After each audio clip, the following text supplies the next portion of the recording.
All right, I'm gonna show you guys how to put together the Beverly or BV350 or the new BV400 clutch. It's a very unique and different style clutch. They have a bunch of plates, right here, and there's a very, very specific order of all these plates. And I'm just gonna show you one by one and talk about what they do. So right here, I got the clutch bell. It's been revised like about 6 or 8 times throughout the production history, starting in 2013, now we're in 2023. If the clutch is completely trashed or you don't have the technical abilities, I just recommend splurging and buying the pretty expensive complete clutch assembly and not messing with rebuilding this. And I'll tell you what parts do wear out. I've had these apart several times. They're a very robust clutch unless you abuse them. So most of the time, the reason they don't work is because people have abused them. So first of all, we're gonna start by putting all the rollers in. These are the little steel rollers, right like that. They generally don't wear out and they just drop in. They don't really matter which ones, there's no orientation. And I'll drop them all in the spots that need these rollers here. Just go all the way around.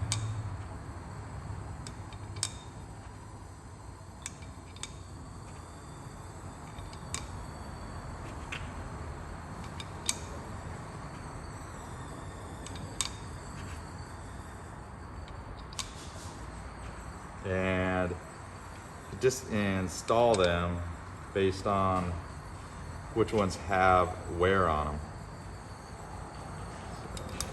So there's a couple where they didn't have rollers on them. So go ahead and just put them all in the spots where you see some wear.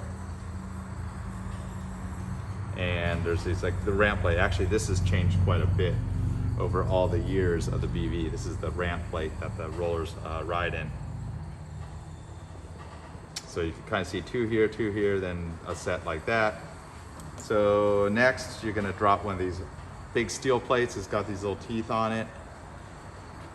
And it doesn't really matter what one you drop it in, but this will be kind of determine the order that all goes in. So that sits on those rollers just like that. Then next, you're gonna have this little spring. It's got the notches and no notches. So the ones that have rounded notches go over where the pegs are. So you see that. Generally those vibration springs don't wear out.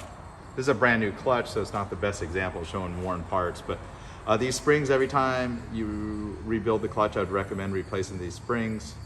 These little springs right here, and they go on the little pegs. So you can see the little pegs with the notches on that wave washer I just put in. So the next part is gonna be the friction only on one side. So the friction plate goes down just like that, drops in there.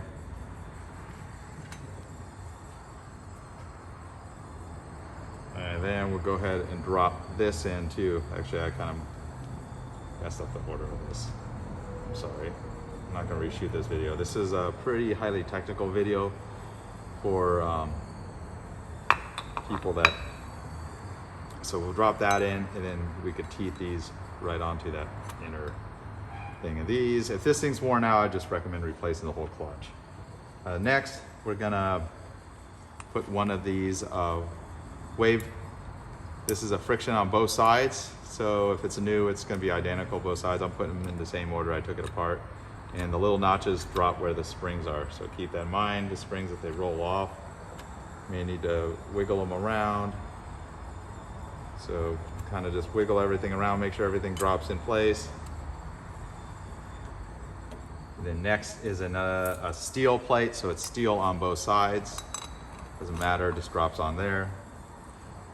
A little wave washer, again, the rounds line up with that, and I have it kind of pointing up. Another friction on both sides. So this is a second friction on both sides plate.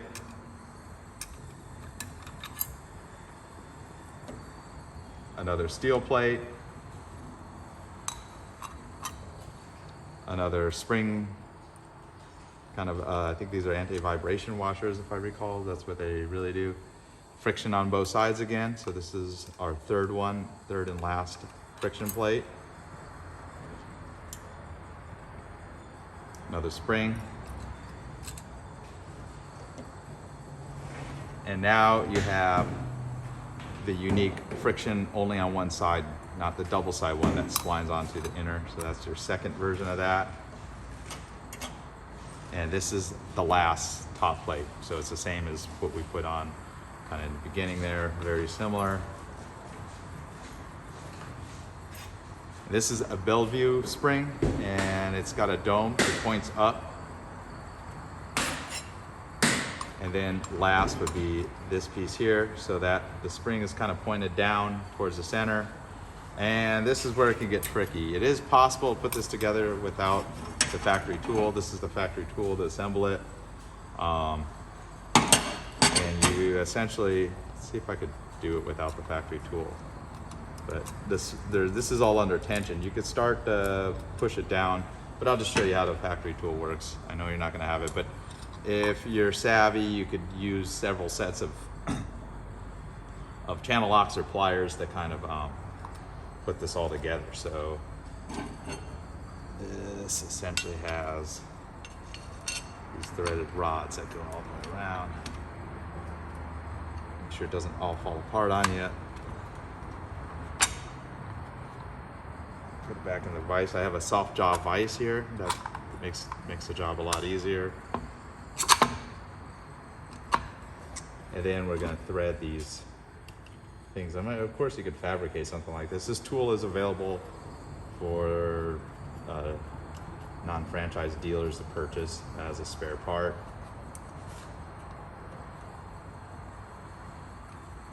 So I'm just putting all these wing nuts in. What this does is it compresses the whole clutch assembly.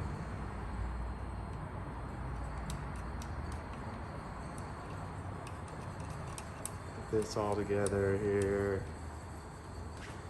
And I'd suggest reading the factory owner's manual, because even removal and installation of the clutch is tricky. You actually have to take apart the gearbox and also take the clutch cover off. A lot of people take the clutch cover off, and you see the clutch in there, it doesn't pull out. You gotta actually take apart the gearbox, and there's a one-time use lock nut that threads onto this shaft right here. So when you're assembling it inside. So get this all started here. All right. And essentially you just tighten this up, and eventually you'll be able to get the clip in there. So what it's doing is compressing this spring washer here. This is what tensions the plates, and then the rollers are, centrifugal. So let's see if I got it in. No, not quite. So it needs to be.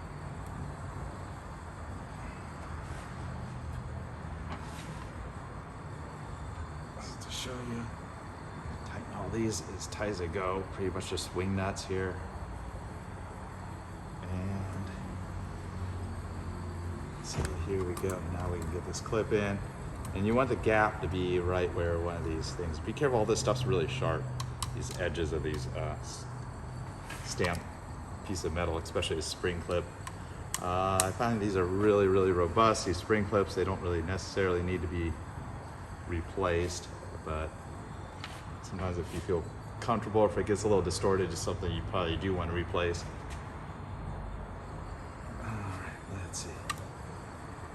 There it is now. The clip's starting to snap all in place.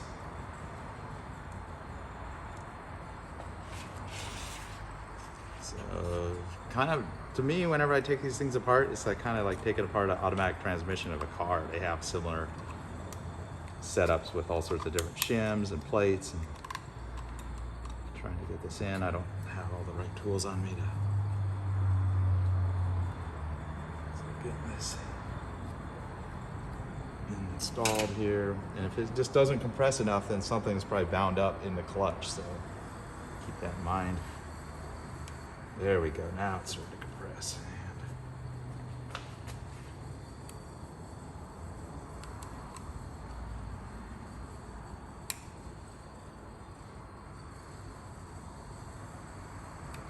And there we go. So we'll have the gap. Definitely you want this gap on one of these metal pegs here. And I might even rotate it just around a little bit. And just to show you how the clip comes out with it, when everything's compressed, it just pulls out. I'm gonna actually redo it. So we'll start it right there. And with everything properly down, we're pretty good. So there's the gap right there. And at this point, you take the tool off. It's not gonna fall apart. This hub will fall out. Don't really want it to fall out because it may not be easy to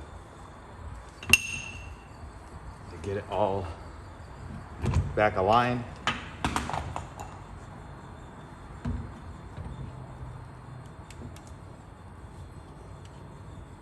And go ahead and get the tool off.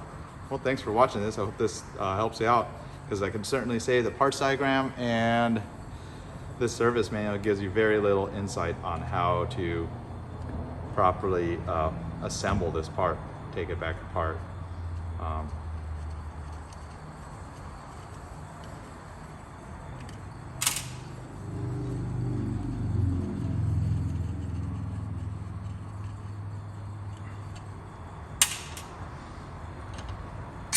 All right, if you're looking for any of these parts, everything to rebuild this or the brake clutch is available from scooterwest.com. You can find it on our website. So pretty useful part if you damage it, but they do last quite a long time.